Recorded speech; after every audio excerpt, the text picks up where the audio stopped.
Japon 1945. Un train relie Nagasaki à Hiroshima.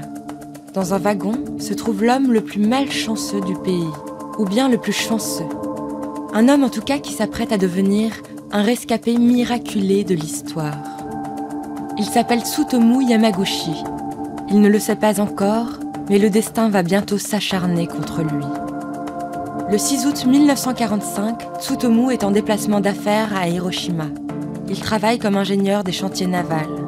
Soudain, alors qu'il marche dans la rue, le jeune japonais entend la terrible déflagration, comme le fracas du tonnerre. Il croit distinguer une forme étrange tombant du ciel, un engin qu'il n'avait jusque-là jamais vu et qu'il n'a pas le temps d'identifier. Le voilà projeté par terre. Et soudain, c'est le noir, le feu, les pierres qui volent, les murs pulvérisés, les maisons qui valsent, le verre cassé, les morceaux de bois qui fusent à travers les flammes et le gigantesque nuage de fumée.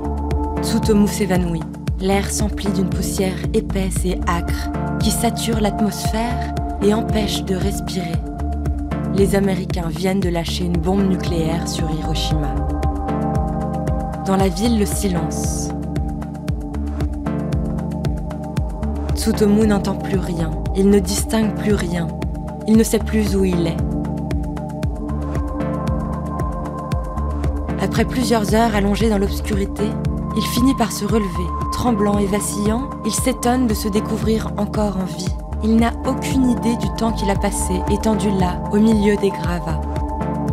Ses oreilles bourdonnent, il tente de bouger les bras, les jambes, de sentir son corps. Péniblement, il s'extrait des décombres, enjambe les débris, soulève des pierres pour en extraire les corps blessés et inanimés qui gisent là dans les ruines. Par miracle, il n'a que les tympans percés, les yeux embués et le torse brûlé. Il panse ses plaies et passe la nuit dans un abri de fortune. Le lendemain, traumatisé par le choc, il s'empresse de fuir la scène d'apocalypse, fuir le désastre, quitter la ville détruite pour rentrer chez lui, à 300 km de là, au sud-ouest d'Hiroshima, à Nagasaki. Le voilà chez lui, dans sa famille, il reprend peu à peu ses esprits. Le corps encore meurtri, Tsutomu raconte à ses proches la scène d'horreur qu'il a vécue. Cet atroce cauchemar auquel il a miraculeusement survécu. 2 jours plus tard, il reprend le travail. Les mains encore tremblantes, il dessine des plans, signe des contrats et se remet doucement d'aplomb. 9 août 1945, il est 11h du matin. Tsutomu croit délirer lorsque l'histoire se répète. À Nagasaki tombe une deuxième bombe. De nouveau, la terre se met à trembler, le sol à vaciller. De nouveau, les morts s'accumulent autour de Tsutomu.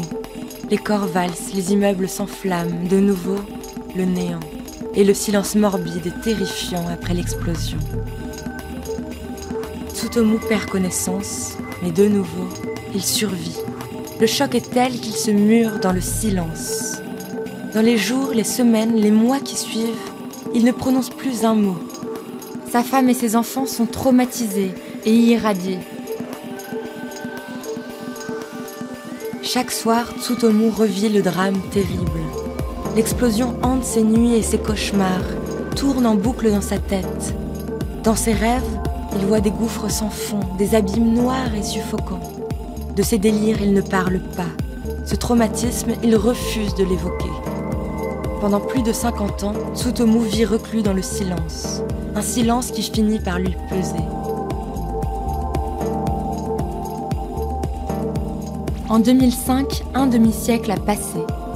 Tsutomu sort brusquement de sa torpeur. Cette fois, il se révolte.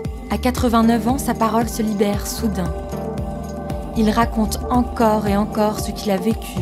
À son entourage, aux collégiens, aux lycéens, il évoque l'horreur, défend le devoir de mémoire, raconte son histoire, refuse de se taire et avec acharnement combat le nucléaire. Le vieil homme 2 fois atomisé milite sans relâche. À la tribune de l'ONU, il prononce un discours qui frappe les consciences. Il se sent investi d'une mission. Il s'est juré que plus jamais dans l'histoire, personne ne revivra ce qu'il a vécu. Le 4 janvier 2010, Tsutomu s'éteint, victime d'un cancer de l'estomac. Quelques jours plus tôt, il avait affirmé, joyeux et soulagé, « Ma mission est terminée ».